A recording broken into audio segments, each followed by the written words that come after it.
በስመ አብ ወወልድ ወመንፈስ ቅዱስ አሐዱ አምላክ አሜን። አንድ አምላክ በሚሆን በአብ በወልድ በመንፈስ ቅዱስ የካቲት 27 በዚች ቀን በታላቁ ንጉሥ በቆስጠንጢኖስ ዘመን የከበረ አባት የአንጾኪያ አገር ሊቀ ጳጳስ ትምህርቱ በዓለም የመላ አንስጣሴዎስ አረፈ።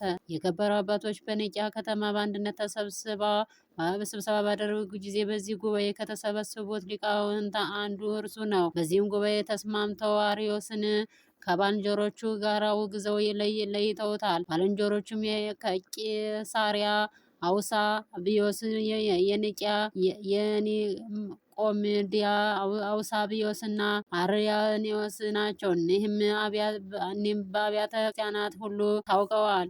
እንዲህም የከበሩ አባቶች ስርዓትን ሰርተው ወደ የሀገራቸው በተመለሱ ጊዜ እሊህ ከሊቃነ ጳጳሳት ሹመት የተሻሩት ወደ ኢየሩሳሌም የሚሄዱ መስለው ወጡ። ወደ አንጾኪያ ከተማ ገብተው ከአንዲት አመንዝራ ሴት ዘንድ ተሰብስበው ብዙ ገንዘብ ሊሰጧቸው ቃል ገቡላቸው። ወደ ቤተ ክርስቲያን እንድትገባ ይህ አባት ከእርሷ ጋር እንዳመነዘረ የወለደችውም ልጅ የእርሱ እንደሆነ በዚህ ቅዱስ አባት አንስጣጢዮስም ላይ ለካህናቱ ለሕዝቡ እንድትናገር አስተማሯት። ሕዝቡም እንዲህ አሏት፣ አንቺ ሐሰተኛ ነሽ፣ በዚህ ቅዱስ አባት ላይ ሐሰትን ተናግረሻል።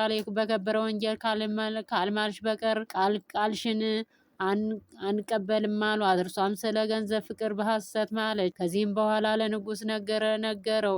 ከመንበር ሲሞቱ ወደ አጥራኪያ የደሴት አሳደዱት። በወሰዱትም በስደትም ሳለ በእርሷ አረፈ። ነገር ግን እሊህ ከሃዲያን ወዮላቸው! የእግዚአብሔር ልጆች ከመለኮቱ ባህሪ ለይተው ፍጡር ነው ብለውታልና። ይህንንም ንጹሕ አባት ሰይጣን አባታቸው እንዳስተማራቸው ከአመንዝራ ጋር እንዲሁነው በተንኮል ከመንበር ሲመቱ አውጥተውታልና። እግዚአብሔር ግን ቸለል አላለም። ይህንን አባት ካሳደዱት በኋላ ያቺ አመንዝራ ሴት ጭንቅ በሆነ ደዌ ተይዛ ብዙ ተሰቃይ ለሞትም ተቃረበች። ያን ጊዜም ይህን ሁሉ የደረሰባት በክብር ወንጌል በሐሰት ስለማለች እንደሆነ ተገነዘበች። በአንጾኪያ ሰዎች ሁሉ ፊት በደሏን አመነች። እንዲህም አለቻቸው፣ ይህ ቅዱስ አንስጣዮስም ከዝሙት ንጹሕ ነው። እነዚህ ከሃዲያን ብዙ ገንዘብ ሰጥተውኝ በእርሱ ላይ ሐሰት እንድናገር በከበረ ወንጌል በሐሰት እንድምል አደረጉኝ እንጂ። የአንጾኪያ ሀገር ሰዎች ኃጢአቷን ማመኗን በሰሙ ጊዜ እጅግ አዘኑ። ካህናቱን በጸሎትና በቅዳሴ ጊዜ ስሙን የሚያነሱ ሆኑ። ዮሐንስ አፈወርቅም አመሰገነው። በመታሰቢያውም ቀን ስለ እርሱ ብዙ ቃላትን ደረሰ።